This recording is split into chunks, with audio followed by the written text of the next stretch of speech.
I can see all the I'll start again. Thank you everyone for joining us. I can see all the heads kind of popping in. Have your camera on or off, whichever you're more comfortable with. I wanted to open first to acknowledge that WBC is located on the traditional and unceded territory of the Sḳwx people. Incredible lands that we get to live, work, and thrive on. You know, as a team, we continue to learn every time we gather in our team gathering a little bit more about the wisdom of the Sḳwx people. We did a session on plants and learned about entrepreneurial stories at one point, and then upcoming we will be learning a little bit more about the models of governance and the way people have gathered in on these lands and in this community for centuries before us. So today is a very special day. We're all gathered here kind of ahead of National Truth and Reconciliation Day on Monday, September 30th, to host four inspiring women who will share the stories of community, innovation, and resilience. Jessie Williams, who is our host, will be telling you a little bit more about the bios of the different speakers as she'll be facilitating the conversation. But I just wanted to do a little bit of a special welcome because I know each of the panelists and have had the privilege of either working or speaking with them each. I know, Patrice, I met 2019 in an International Women's Day, way before I was even in this role. Learned about our Satya and the eczema cream, and it was a game changer for my family. And we still use it to this day. So welcome to the panel, Patrice. And then Sharon Bond, she's right in my backyard, her Kakuli Cafe in West Kelowna. I heard, Sharon speak at the Social Ventures Institute run by Hollyhock before even meeting her and trying her amazing bannock. And since then, our paths have crossed so many different times, just recently last week in Kelowna at one of the events. And so welcome as well, Sharon, to the panel. And then Assu. I met Ali, I guess it would be almost 2 years ago now at a conference in Victoria where, and then we had a few meetings since then, and I learned all about her different ventures and really the sheer determination she has, not just to grow her businesses, but also to lift others as she does so and her community. And so welcome, Ali, to the panel as well. And then last, but definitely not least, Jessie Williams. Jessie is a well-known name and leader here in the entrepreneurial community. And Jessie's work is dedicated to empowering Indigenous communities and supporting organizations to really seek kind of meaningful ways to indigenize their practices. And so thank you for hosting today, Jessie, and for really spearheading kind of the conversation that we will be having here. And then just before handing it over to Jessie, I do want to, just in case there's some of you that might be new to WBC and definitely new to our community, I wanted to share a little bit about WBC and kind of some of our services on here. So, sec here. For those of you that aren't aware, WBC, we started out 29 years ago with a loan fund. And so we do offer business loans of up to $150,000 through our own loan fund, and then another $50,000 through a partnered loan fund as well. So up to $200,000 to start and grow businesses. With that, also business advisory with our business advisors locally in our town, in our team, And then we also have education with skills development, both on-demand ones as well as live sessions and series that happen as well. And then one of my favorite ones, our mentorship program, is something that if you're looking for both either a one-on-one or even pure mentoring, we have known to prove that, businesses that have mentors and entrepreneurs that have mentors end up growing and thriving. And so our mentorship program is something that if you don't know about already, jump onto our website and learn about. And then, of course, cafes like this, the supportive community and learning from each other through stories. And also the more we kind of come onto communities like this, and then all of a sudden we're in town in Vancouver or in town in Kelowna or kind of wherever you're at throughout the province, hopefully you'll get to meet some of these people in person as well. And so the supportive community is really, I would say, the cornerstone of what WBC is all about. So on that note, I want to hand everything over to Jessie Williams to do the facilitation for today. So thank you all for being here. Beautiful. Thank you so much. Hat Squal, Jessie Williams, Queen's Nan, and Chatlas, Squamish, Hoffin Squam, Seats. Good day. My name is Jessie. I am a proud member and citizen of the Squamish Nation. I'm a grandmother and I'm a mother. And I join you with good feelings today as part of this facilitating this virtual circle. I've been mentored as a young child to be a space creator, to be a circle holder, to be a connector, to be a relationship holder. And I hold my hands up in respect to each of you for taking the time to join this space where we have brilliant knowledge sharers here to share their journey on entrepreneurship. And in honor of National Day for Truth and Reconciliation, which is on September the 30th, WeBC is honored to host inspiring women leaders who will share their stories of community, innovation, and resilience. I'm delighted to support, in my humble way, to facilitate this conversation to foster a spirit of reconciliation and encourage everyone to elevate Indigenous entrepreneurs through community, collaboration, procurement, and beyond. With that, I'd love to introduce our panelists. We have Assu. She is a member of the Wet'suwet'en First Nation and belongs to the Fireweed and Owl clan and Nisga'a. She is the owner of RavenSong soap and candle, Bare Essential Oils, and West Coast Flowers. She's a supportive partner for the National Indigenous Renal Transplant Research Project Bridge and has contributed to organizations such as the BC Association of Aboriginal Friendship Centers, the Urban Native Youth Association, and Gathering Our Voices. I'd love to introduce Sharon. She's a member of the New Ayach First Nation, and she is the visionary founder of Kaluli Cafe, a unique establishment that celebrates Indigenous cuisine and culture. In addition to her entrepreneurial endeavors, Sharon plays a significant role in various organizations. She serves as vice chair for Indigenous Tourism BC, a director for the West Bank First Nation Economic Development Commission, and her involvement with the Nicolet Valley Institute of Technology Board of Education. She was honored with the title of Businesswoman of the Year in 2020 by National Aboriginal Capital Corporation Associations. Patrice is an Anishinaabe member of the Fort William First Nation and founder of Satya Organic Skincare. She was named Indigenous Exporter of the Year in 2023 and has previously won the Indigenous Entrepreneur Award from Startup Canada.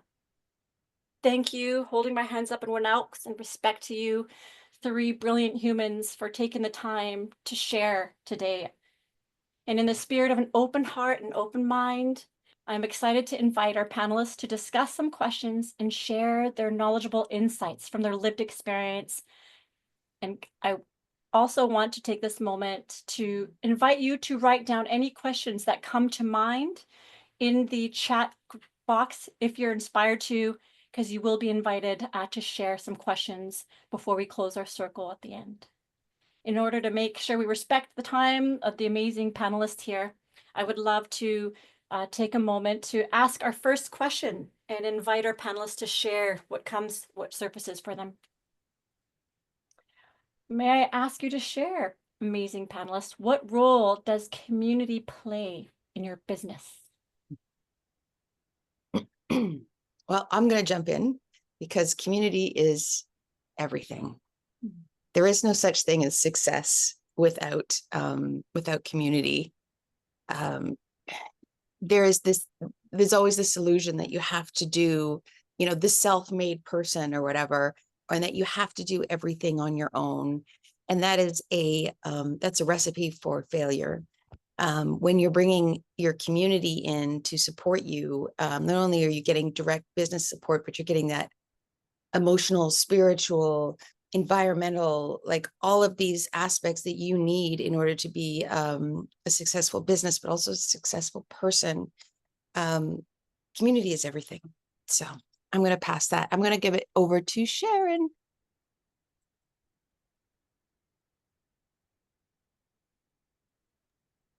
Thank you, Patrice. Yes, I agree with Patrice as well. And, without community, we basically don't have really anything. The community is what supports us. They support us through some of the really tough times and the good times. For instance, we built a relationship with one of our next door neighbors to our business, Canadian Tire, who during the pandemic, they supported Kukuli by buying breakfast and lunch pretty much for their whole staff for 2 or 3 months, I believe it was. He wanted to support our cafe, so we didn't have to close our doors. And yeah, so the relationship there has really grown and helped both of our businesses, is they're always asking us, what are you doing for Truth and Reconciliation Day? What are you doing for, Indigenous Day? So it's really nice to have that local business that reaches out to a business like ours. And I also think, community is about a sense of belonging. You need a place where you can go and feel like you belong. And it's promoting our cultural pride and identity and unity in the community. And we also provide space where customers can learn about our Indigenous foods and our culture, and us playing the music as well in our business. So it's just nice to have that place where community can go and feel like they belong, and being acknowledged is also important. So thank you. Denise, Skszwx, Skszwx, Hadit. My name is Alissa. Thank you for having me on the call today. Behind me, you guys are going to see an inspiration board, and this inspiration board speaks to community in terms of, the community that takes to kind of build our businesses. But in terms of this specific question, and as it relates to, this call in Indigenous women, I'm so fortunate, first of all, to just acknowledge that Patrice is a part of my community. I'm so fortunate that, not only as like a sister, an auntie, a friend, a dear friend, that community for Indigenous women. And sorry if you can hear noise, we are trying to make 4,000 bars of soap today, or hundreds of bars of soaps today. For me, I've just come back from an amazing event, SVI at the Hollyhock Institute, and learned that that sometimes your community can be more than you've ever imagined. It can be a space that we are not fighting to speak. It can be a space that people want to hear our stories and our voice. And so for, echoing exactly what my sisters have said, without, in the Indigenous community, without our community, we really are nothing. And it's our community that really helps us pick us up on the hard days of maybe we're the only Indigenous woman in the room. Maybe we're the only Indigenous, skip generation, or, 60 scoop. There's a lot of stories and layers that come with Indigenous history, but yeah, thank you. Can I also add to that too? Yeah, you go for it. That's the thing. There are other communities out there too. I mean, we have our community, obviously, but in the colonial communities, there are safe spaces too. SVI is not perfect. I having spent a lot of time there, actually, I went there I was inspired to start my business because I attended an SVI women's conference in Vancouver.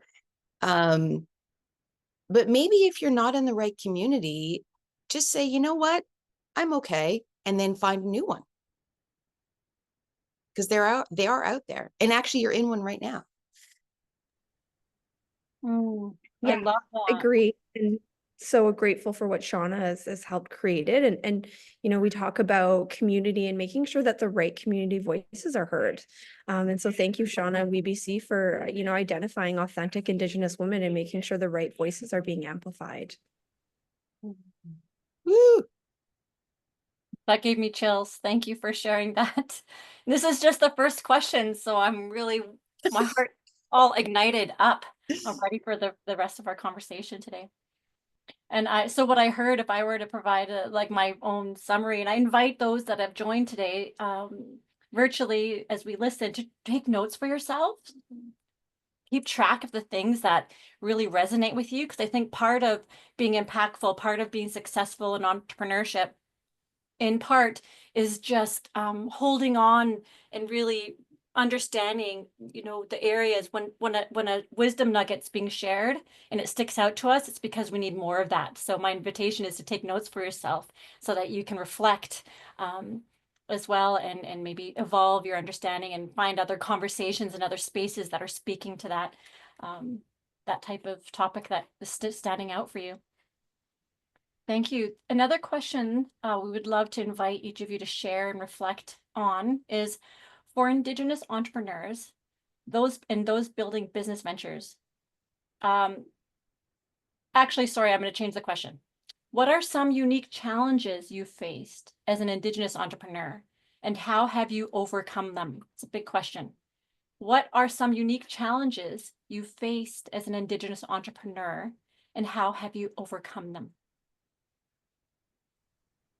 I can go first. I think the most obvious one, and I think all three of us will echo it, is finances, is access to funding, access to equitable funding. You know, my story is, you know, my husband and I sold our house off reserve to build on reserve because we wanted our children to be a part of the Kwakwala language program. It was important that our kids were able to be a part and immersed in the community, and that they grew up growing near the hall where a lot of our events happen for our young ones. But there's a detriment to that, right? In terms of, you know, we built this beautiful house, and unfortunately the value of it is worth nothing when it comes to banking. In fact, you know, one of the challenges I faced in my business is I approached every single major bank. Maybe I should have called Van City, but at the time I had called every major bank, and was denied. And further elaborating on that, I did go to an Indigenous funding agency with my first ever business proposal, and it was denied because they didn't see the success of what West Coast Wildflowers could be. So sometimes the biggest thing that you can do is put your own skin in the game, is put your own money in the game, and trust yourself and find the right community for yourself to help with that. For me, our greatest challenge has been access to funding for scaling, access for funding to even start, to even open the door, to even say, hey, I'm here as an Indigenous entrepreneur. Because as we may know, that not all women in our community, not all families can bootstrap a business. I'm just very fortunate that I worked, you know, 7 years for working for Indigenous Sport BC and could put money aside to believe in a dream. Thank you. Tabi Masai. Who's going to go, Sharon, me or you? I can say something. I was going to say, when I started out as well, you know, in business, I could go back to the 90s doing business plans and trying to get funding. And yeah, not one bank would touch me with a 10-foot pole. So, you know, we've been lucky with the Indigenous financial institutions that are out there. And like Ali said, there was one point in time where I said, no, they said, no, you should actually do a food truck instead. I'm like, I'm not doing a food truck. I want a restaurant.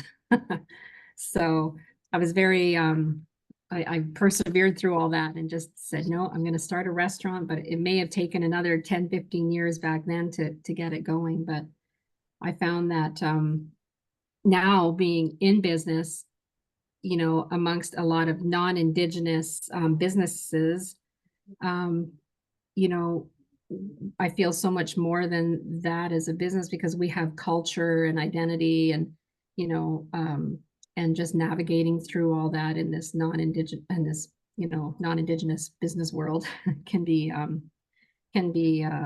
very,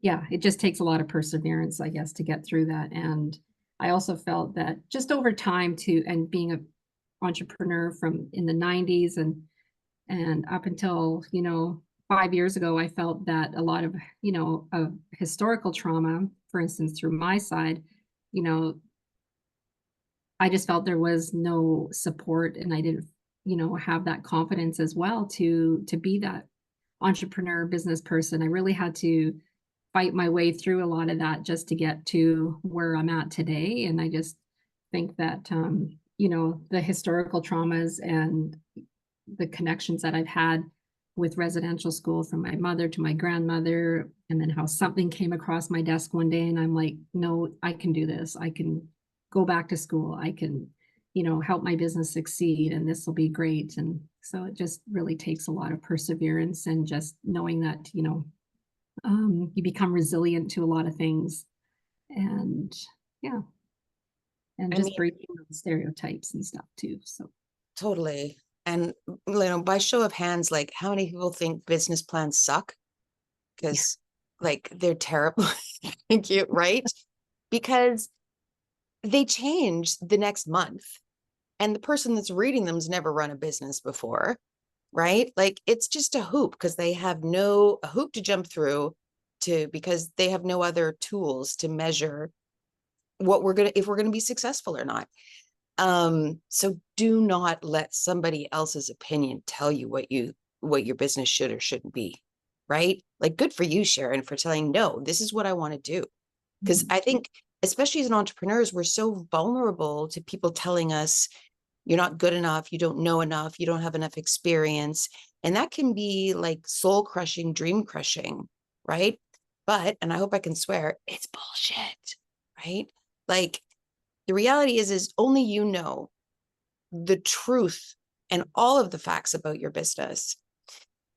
Business plans can help you plan, but like I said, they change. My business changes from month to month, you know, as far as like what I'm doing. And yeah, 100%, it's finance is the hardest thing. I'm a single mom. I don't come from generational wealth. You know, like my dad worked for CN. I was terrible at saving money. Like I literally started by buying a $15 crock pot used off of Facebook. That's how I started my business. So if you have an idea, just start and see what's next, because you really have no idea. The best laid plans are made by fools, I guess. I don't know. You don't know what's going to happen. So just start.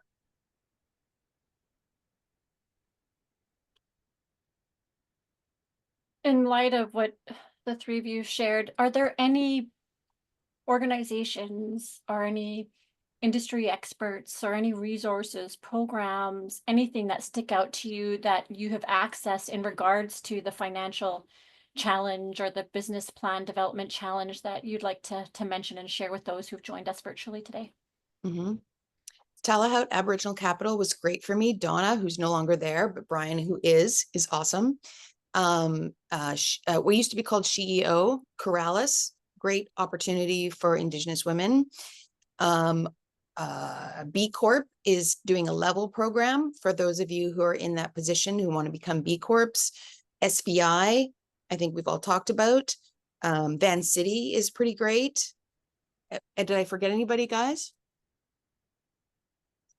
I think there's some of the Indigenous financial institutions too that have really stepped up to help Indigenous people in business. I've gone through ANCO a couple of times for my business, especially in the very beginning stages. And I've gone through, I mean, if you're looking at a restaurant or something like that, because I've always wanted to franchise since day one. I went through the Canadian Franchise Association. I mean, they've been with me, and I've had so many amazing supporters with big presidents of chain restaurants that have helped me get to where we are today. So, you know, just look at the industry that you're in and, you know, find someone in that industry or, you know, another one, because I find that food is like the culinary world has a kind of a tourism and hospitality side to it. So I was lucky enough to be a part of Indigenous Tourism British Columbia, where they provide a lot of marketing for my business. So that was a really that was a great partnership for us as well, to be a part of an organization like that. And just finding those mentors in your life that really can help you from day one right to now. Like I've had a silent partner for the last, you know, almost 20 years since we've been in business, and he's helped us with business planning and, you know, and yes, business plans change, you know, pretty much month to month, year to year. So it's always good to have an updated plan and just to see where you're going. So sometimes you're you're the boss, so you have to, just figure out what works for you. And yeah, thank you. Well, I think these aunties left nothing left for me to recommend. Maybe like are there any other kind of resources or support systems that are non-traditional that maybe folks might not think of that are directly associated with Yeah, business I think, development that you can that yeah, come I think for me, it's always been interesting. I have always immediately gone to the Indigenous community because they, women like Patrice and Lee at Squalin, like they've been in this industry for a while. So for me, it's like, why struggle when I can ask for help? And any opportunity that I can, recommend Patrice's company for corporate gifting, or if I can recommend as a speaker or anything I can do to kind of not just elevate her or it's like to elevate our circle. As Patrice mentioned, we don't come from generational wealth, right?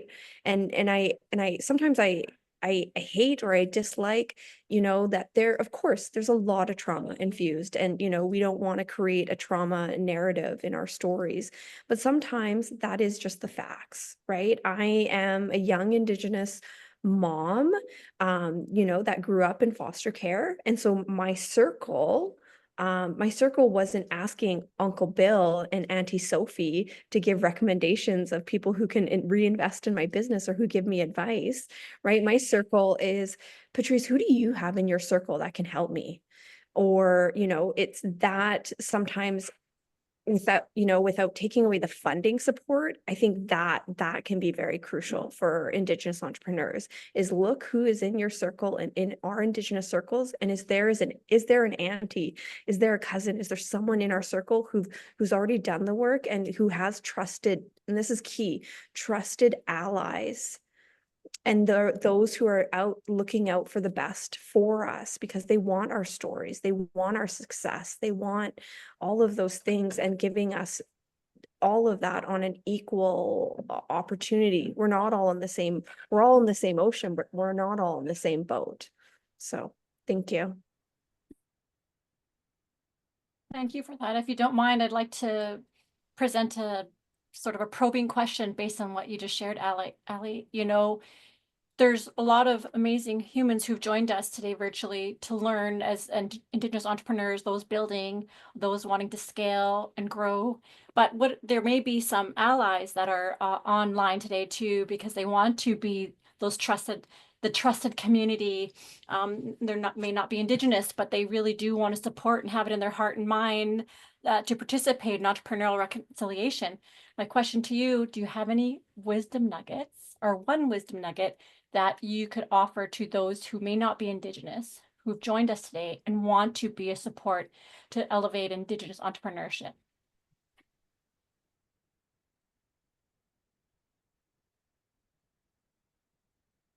I would say that if they're, I find that if you really want to be, if you want to help Indigenous businesses, just find them in your community, go out, support those businesses, go find out where are you doing business? Like, do you know where your business is located? Like, what was there 100 years ago? So I think, the non-Indigenous businesses and people could just go out and find out, where are they at? What land are they on? Whose land are they on? And really share that information with other people. Did you know that there was a trading post here 100 years ago, and this is what happened? And I don't know, I just feel that if they know the history of where they're at, and they can share that, and just make other people realize that you're on native land, and this is what was here 100 years ago, and just to support those Indigenous businesses as well. I've been trying to, well, not trying, but I have a business where people can come for an excellent cup of coffee and fresh food. And, we're just trying to, offer something where people can come and not be afraid to enter the doors just because we're Indigenous, but, you know, just to be one of those businesses where like, I'm going there for my coffee, or I'm going there for, you know, bannock or something freshly made. So yeah, just to really share your knowledge of what and learn about Indigenous people and share it with everybody else.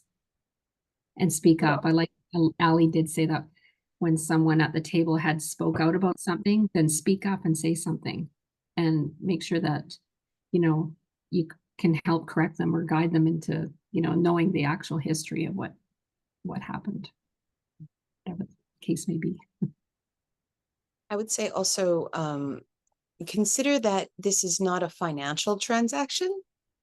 This is about building a relationship with somebody. So maybe try to open up your perceptions of what a business relationship looks like. I think that Indigenous people, like, relationship is everything. Trust is everything. You're not going to get far in a community if we don't trust you.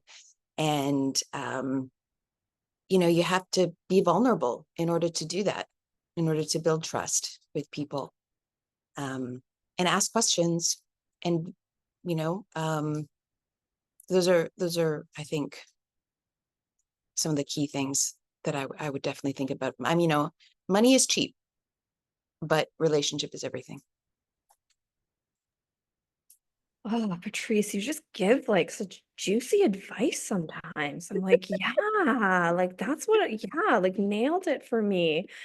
Um, Not only that is, you know, when you speak about, I'm echoing what Patrice says about vulnerability, that it goes both ways. And we're so often like waiting and learning and wanting to hear Indigenous women and stories and elders. And that's a lot of our vulnerability on the table. That's a lot of our storytelling on the table. We all belong to lands, right? And so I think also taking that time to also share where you come from, you know, be vulnerable and emotionally invest in the conversation. And I love that not everything is a financial transaction. Oftentimes I will have companies come up to me and really want to, and I just feel it. I feel it in my bones. I feel it in my spirit that this is transactional, that it's like, what can I do to help you?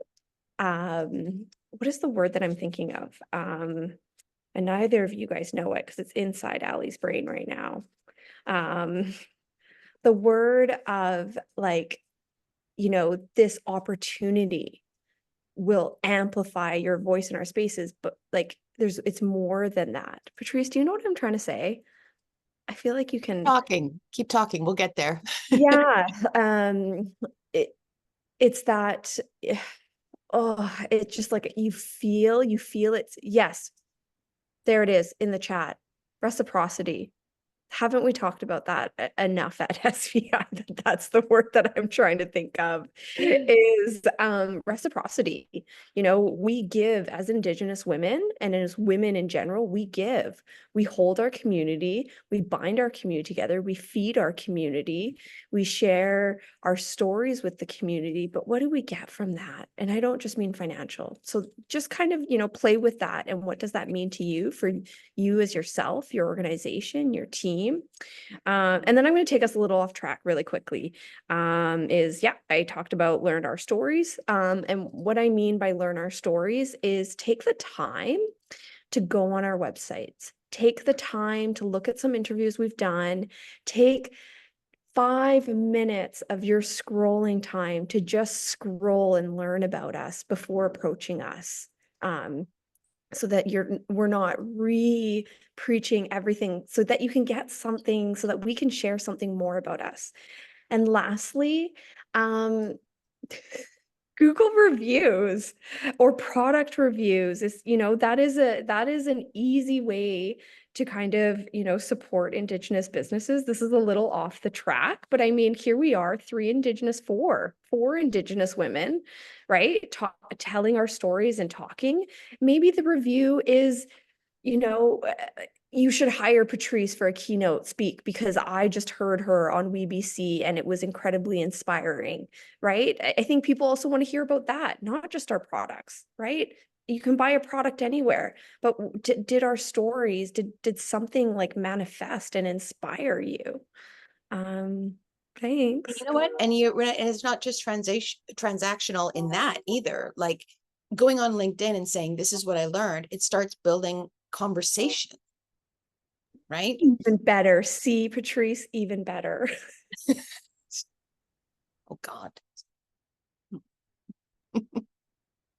Some really amazing wisdom nuggets being shared. I think it's really helpful for folks to think about the traditional ways that non-Indigenous folks can support Indigenous businesses and entrepreneurs, but also there's modern technology that can be used. There's, you know, elevating, I guess, creating more, drawing attention, sort of passing the mic over to Indigenous entrepreneurs and businesses by using modern tools such as LinkedIn, such as Google reviews.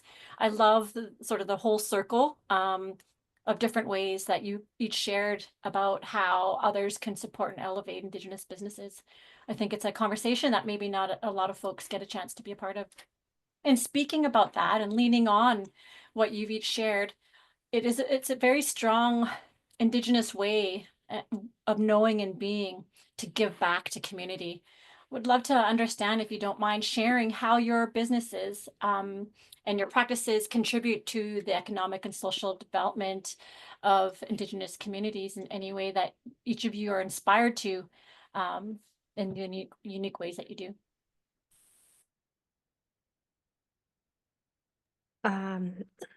So in my first year of business, we were fortunate. There's so many things in my first year of business that I was like blown away by the community. One, you may or may not know my community. It's Witset. We may or may not be famous for a documentary that's coming out on Netflix called Yinta. And there may or may not be conversations around a pipeline in my community right now. But every year, my nation, at one point in the summer, doesn't have access to water. Every year. And this one year, particularly 4 years ago, was really bad. We couldn't get enough water to elders. Elders were passing out. They were going to the hospital. My sister was even like preserving her water to give to my niece. Like this is really bad. This is in BC.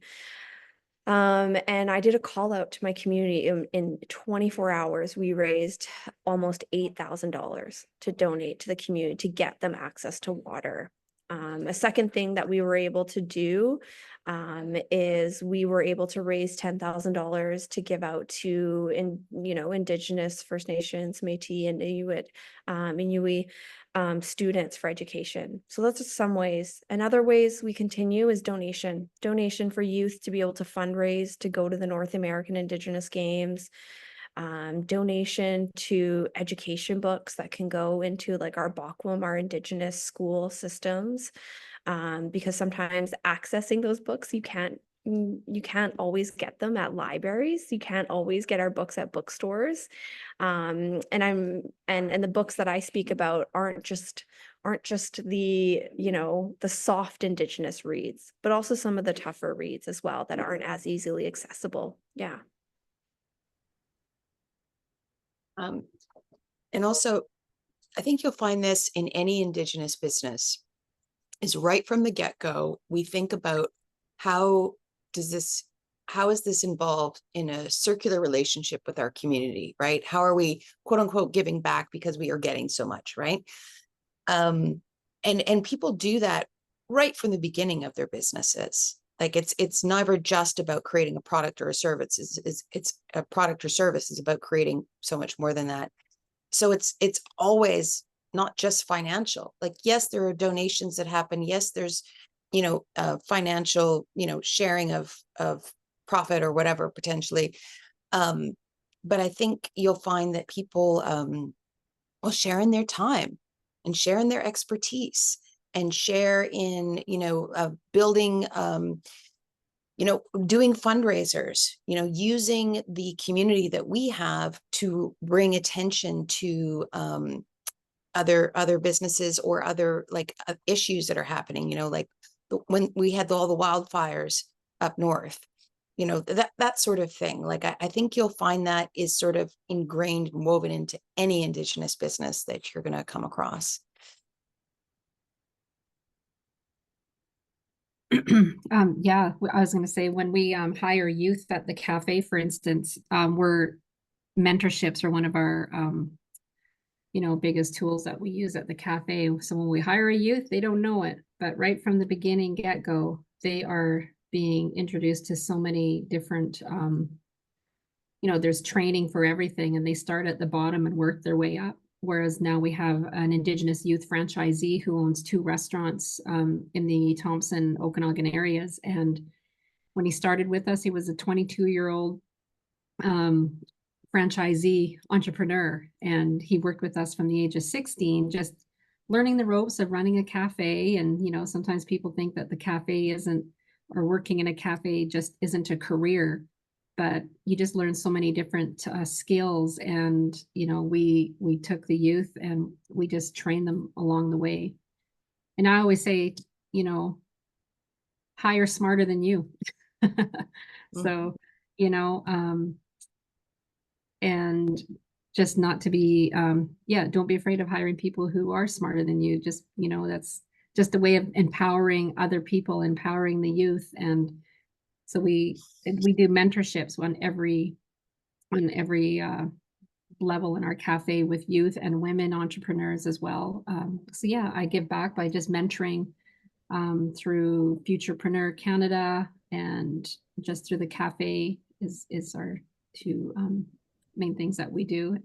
And anywhere else that we can help out in community, we do a lot of donations through community, just for, like, if there's funerals or celebrations, we just reach out and give back by donating bannock or whatever, just so they could use it for, a celebration or whatever, things like that.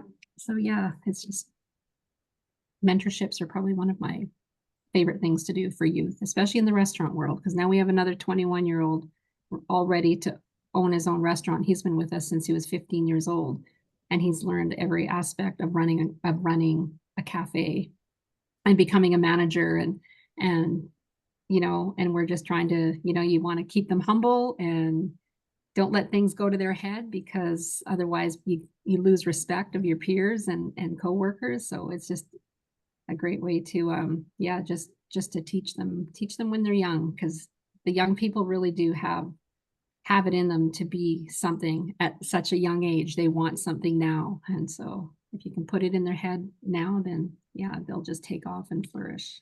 I Sure. love that, Sharon. I really love that. And that's something we didn't speak to. And one of, like, the proudest moments for us is not 1, but 2 former staff members have opened businesses that they've been with us, they've gone. And one of our Indigenous moms, opened up a business after leaving us. And, we try to hire Indigenous students as young as grade 10 and stay with us for those 2 years, where we give them opportunities that make them a little bit uncomfortable, but inspire transformative growth, whether that's public speaking, whether that's going to events like Hobier, which is the largest Indigenous gathering in Vancouver, and it's celebrating Nisga'a New Year, and giving them the opportunity to meet members of their community. So mentorship and opportunities, pathways, to culture and for them as well.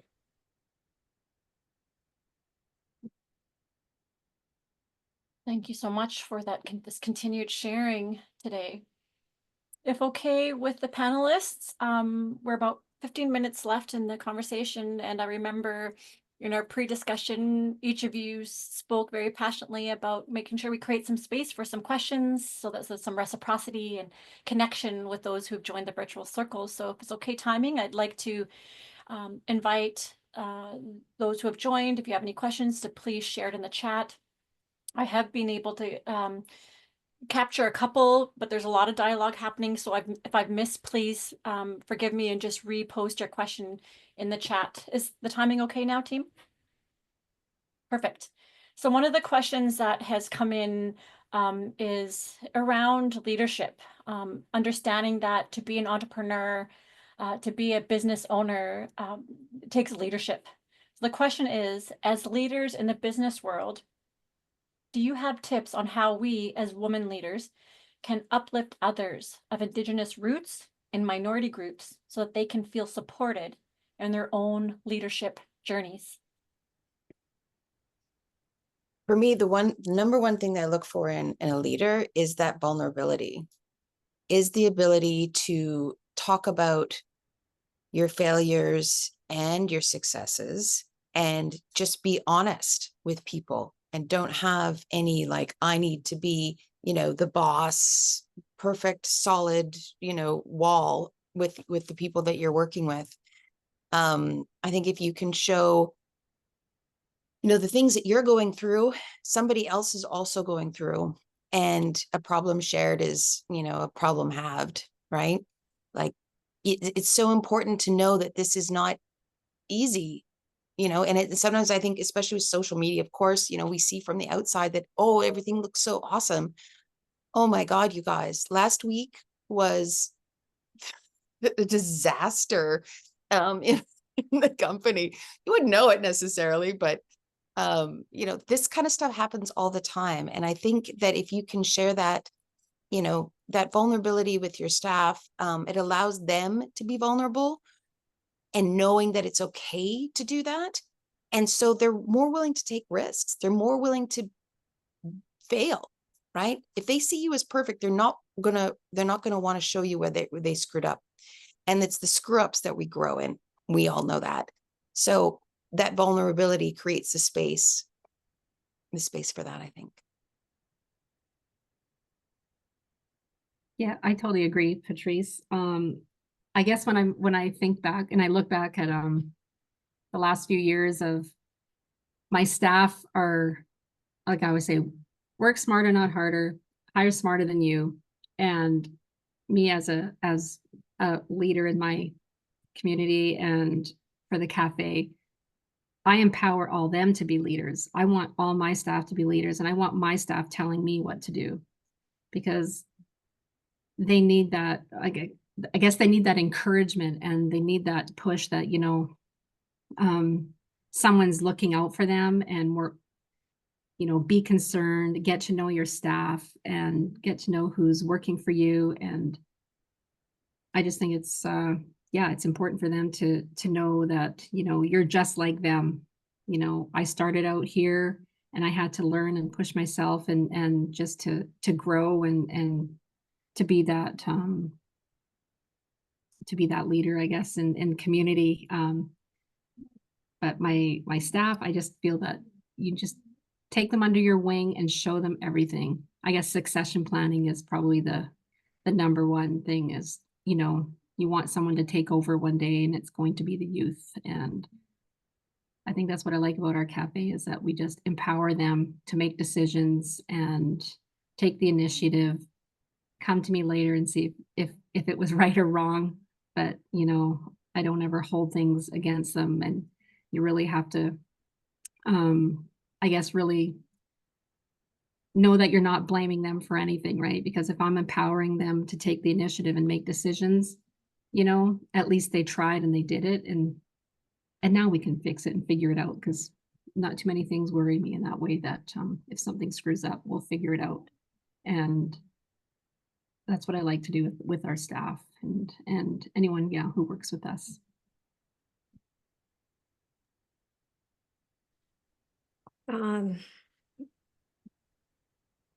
I make mistakes all the time. And I let my staff see those mistakes. And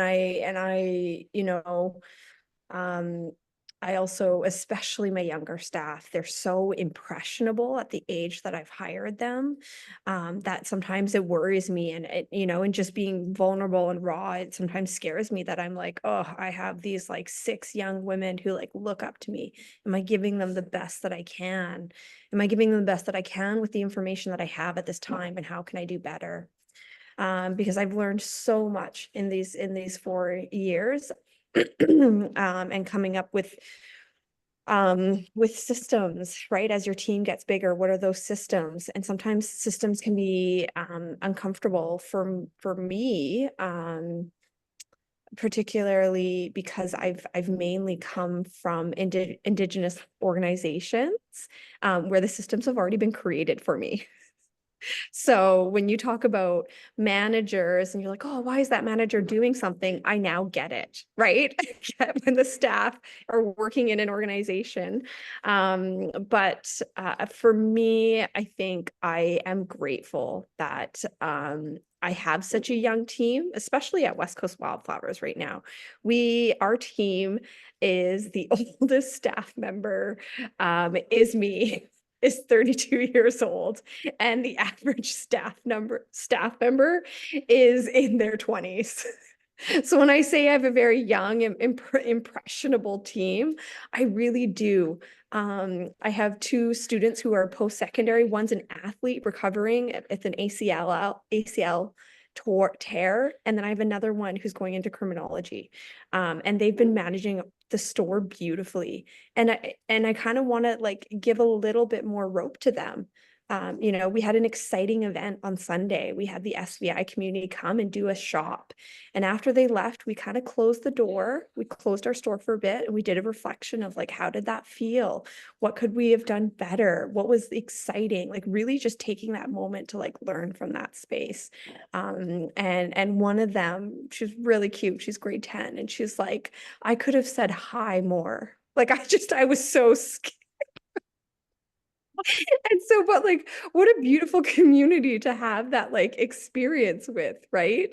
And the other one said, one of the other ones said, I could have grabbed more bags, but like in terms of just like, it just was a great learning experience for them. And for me, it's like, well, how can that better prepare them in their day-to-day life, their school life, but also, you know, not just in a work high stress environment. So thank you.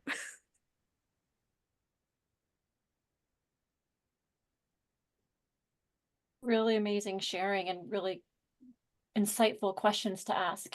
Another question that came from the group is, who supported you in creating your first business proposal? So business proposals seem to be a hot topic, and as shared by you, it can be feel like a barrier or feel like a hoop to jump through. So is there anyone that you can recall that has supported you through that type of development? Can I jump on this one? So I want to say 2 things. So Donna, who's no longer at TAC, the Tallahassee Aboriginal Capital, I forget where she's working now, but she's amazing. And she literally sat down with me and we went through it together and built it together. And I'm going to suggest to the people that are out there who want these business proposals is that think about who it is that you're working with. Okay. Entrepreneurs think quickly. They have a million things going on in their brain. A lot of us have ADHD. So instead of sending us forms, this is a wonderful opportunity to build relationship, sit down and work with us to create what you need. Because, you know, a lot of us, we're not coming from a place where we necessarily know what you need in order to say yes to us. I just had a great experience with BDC of all places. Sorry, BDC, but it was such a good experience. I was there with 2 people, David and Aaron, and we kind of mapped out where I'm going to be in the next 2-3 years on a whiteboard together in a boardroom. It was fantastic. So think about changing how you've approached starting these relationships, and consider who it is that you're having these relationships with and what kind of strengths that they're bringing to the table. And it may not necessarily be paperwork. I was gonna say, do you remember ABC? Anyone remember ABC? It was called Aboriginal Business Canada. So back in the 90s, the 90s, see, I'm pretty old, I guess. And anyhow, that's kind of where I started when they had these, if you were a youth between the ages of, I don't know what it was, like 19 to 26, and then youth became 19 to 35, and then youth became 19 to 39. I'm like, every year I kept missing the youth. I'm like, what the heck? Like, why is youth a 39-year-old person now? So they would help us do business plans. So every few years I'd have a business plan and I would almost do it myself. And well, most of it myself. And then I would submit it to Aboriginal Business Canada and denied. I'm like, okay, what am I doing wrong with business planning? But I also found other companies like there was Aboriginal Women in Business, it was called. And so they helped me do a business plan. And then I found Community Futures development course also helped develop business plans. But it seemed like you can tell how many business plans I've had in the 90s up until in early 2000. Finally, when I did submit to Aboriginal Business Canada, they had actually given me someone, maybe they seen something in this business plan that they thought, hey, maybe she has something here. So I was assigned a person who now is my business partner, and 20 years later. So finding that right person. But when you do business plans yourself and you just keep learning how to write them, you just learn so much more. And so it's just basic. And then when you do find that right person, they're able to help you out and mentor you and still be there for us. So yeah, he was my inspiration for the business planning. I want to be mindful of time because it's 10:56. And I'll just share that I didn't have anyone to help me write my business plan. I didn't know who to reach out to. At that time, I didn't know enough people in my circle that knew how to write a business plan. And so I treated it like a level 400 essay at SFU and tried to just incorporate storytelling into the business plan as best as I could to answer the questions. I think I know enough people in my circle now that I could maybe ask for some advice.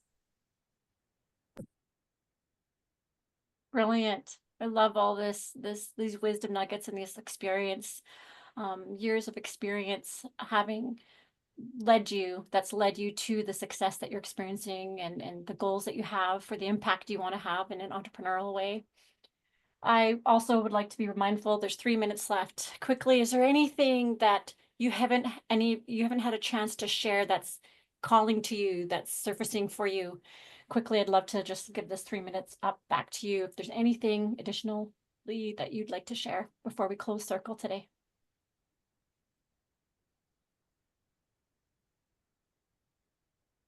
I can go. As we know, we are doing this call days before September 30th, and Every Child Matters and Orange Shirt Day. And so I would love to invite everyone here to kind of be informed of the Indigenous businesses around you. Not only that, is that there are some who are not entrepreneurs here. There are some who actually will get paid a day's pay for September 30th. And my call to action to you is maybe to take that day's pay and invest it in either an orange shirt campaign, the residential school survivors, or invest that into an Indigenous business that is alive today because of what their grandparents have endured in the past. Thank you. And thank you for allowing me to be on this call and sharing my voice. Sharon or Patrice, any last words you'd like to share with our last minute here? Yeah, if you want to be your own boss, then, I was going to say, just be that role model for women and youth entrepreneurs. And, if we're not all the same, but if we all have similarities where we come from and our historical traumas and all that. So it's what we do with all that helps us grow and persevere. So. And I'm going to add that, again, your support does not have to be financial.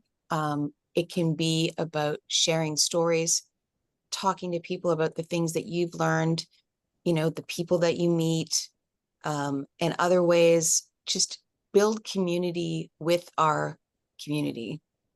I think that is probably the best thing, thinking about reconciliation.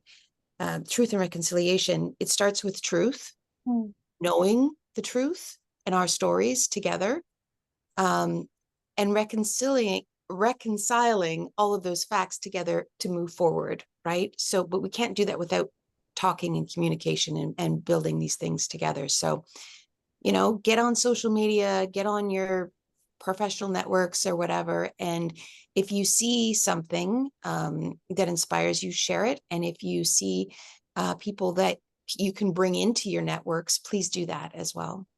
Thanks.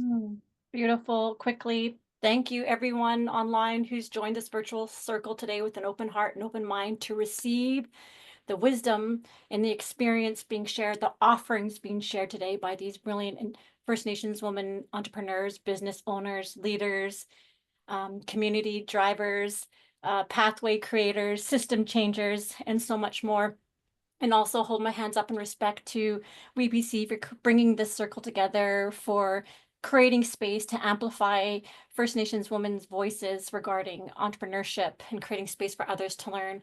There's one word in my language that really speaks to this to me, and it's Nchokmo, and it means to be one, to be in unity, because we are stronger when we are together. Holding my hands up in respect to everyone, and may you have a blessed and safe day, week, month, year. Thank you. Language.